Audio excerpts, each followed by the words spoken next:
Billionaires get divorced. Millionaires get cheated on.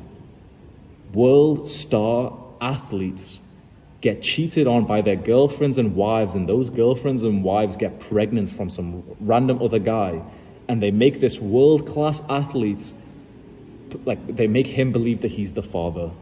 That's one of the worst things that could happen. Like, you raise a child that's not even yours, and this woman has deceived you, right? And these men are millionaires. They've got huge levels of status that you and I might not ever get to, and they're still getting cheated on. Men who have been working for 12 hours a day for decades are still getting cheated on and divorced. Why? Because women don't give a fuck about your material possessions. Or I will rephrase that. Loving women don't. A woman who doesn't love you cares a lot about that material possession. A woman who's got skewed values. The woman who wants the handbag.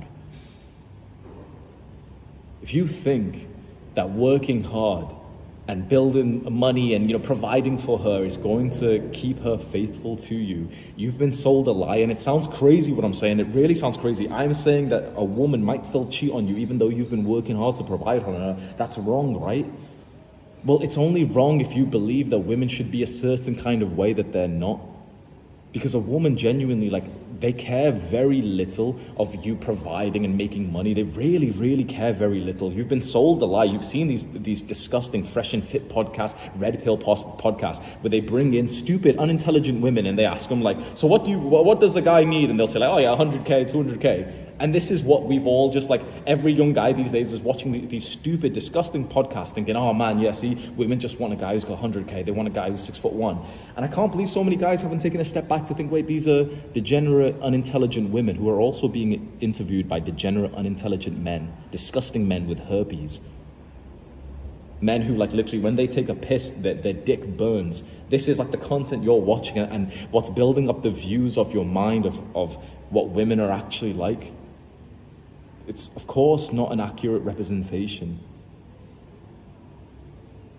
Men who have been working so hard for years, for decades, still get cheated on and divorced because this isn't what most women actually truly value. This isn't what the feminine energy inside of a woman really values. Providing for her is just a very small part. I know that this seems crazy because everyone disagrees. Let me just tell you my opinion with this, and you can go out into the world and maybe a few years from now you'll remember this and think, fuck me, he was actually right. Holy fuck, why did no one else speak like that? Providing for a woman is only a very small part of it. The bigger part of it is the way that you love her. If billionaires are still getting divorced, then clearly working hard and making money doesn't make you safe, does it? So if there could be one kind of trait, one habit that we could get into that would make you absolutely bulletproof, that you could not get divorced or you could not get cheated on, what would it be? It wouldn't be working hard. It wouldn't be providing. It wouldn't be making money and spending it on lavish things. It wouldn't even be building the muscle and looking attractive.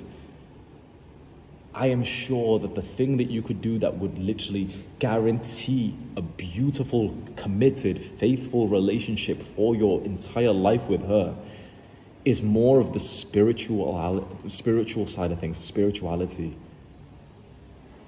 What this actually means in practical sense, it means that you learn what masculine energy really is.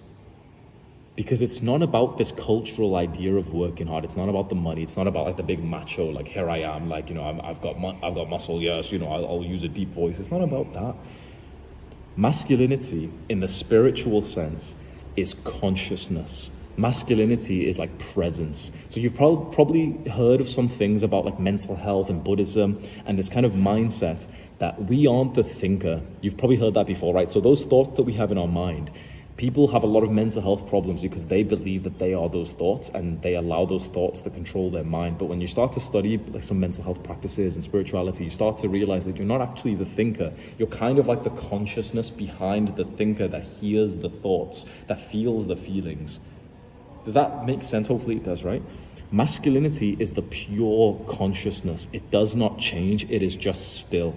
Feminine energy is everything else. It's everything that changes. Feminine energy is your thought, it's your emotions, it's literally the entire world. Everything that you see out of your eyes, whether the shape of this water bottle, the way you see me, the fact that my chest can bounce up and down, what this woman says to you, your physical attraction to her, your erection when you think about her sexually, how she responds to you, her energy, the lust that she brings up.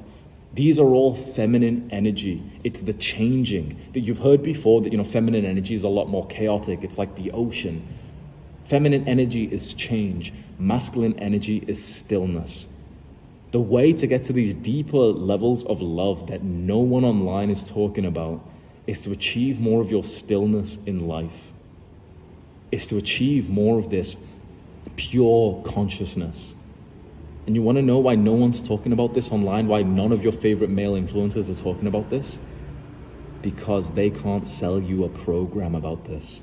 If they tell you that the reason why you're not getting girls is because you're not making money, they can sell you a program about making money. But the reason why you're struggling to deepen love with a woman is because of your presence, and the way to be more present is to, for example, like close off your fucking screens, meditate, sit in stillness, journal, do those slow mental health activities. Well, no one's really like profiting from that, are they? This is why almost no one online will be speaking about this stuff. And unfortunately, the few like spiritual men who speak about this stuff, well, you can imagine like spiritual guys are so secure in themselves that they don't need to grow on social media. They don't need to like be there hopping from podcast to podcast, spreading like, oh yeah, women are like this and women are men are like this. Yeah, women can't drive. But spiritual guys who are content with their lives don't have to do that kind of work. And so they don't pop off on social media. But this is the way. And you're probably not going to take any action on this. I wouldn't blame you if you didn't. But I would be interested if you just kind of kept this video, this message in mind, and hopefully within 6 months or 12 months or a few years from now, after you realize that you've just wasted a few years of your life following the advice of these degenerate, dirty men who've got herpes and like a burning dick, after you've wasted a few years of your life, hopefully you'll start to realize that actually the spiritual path was what you wanted all this time. And that is where the good women are at.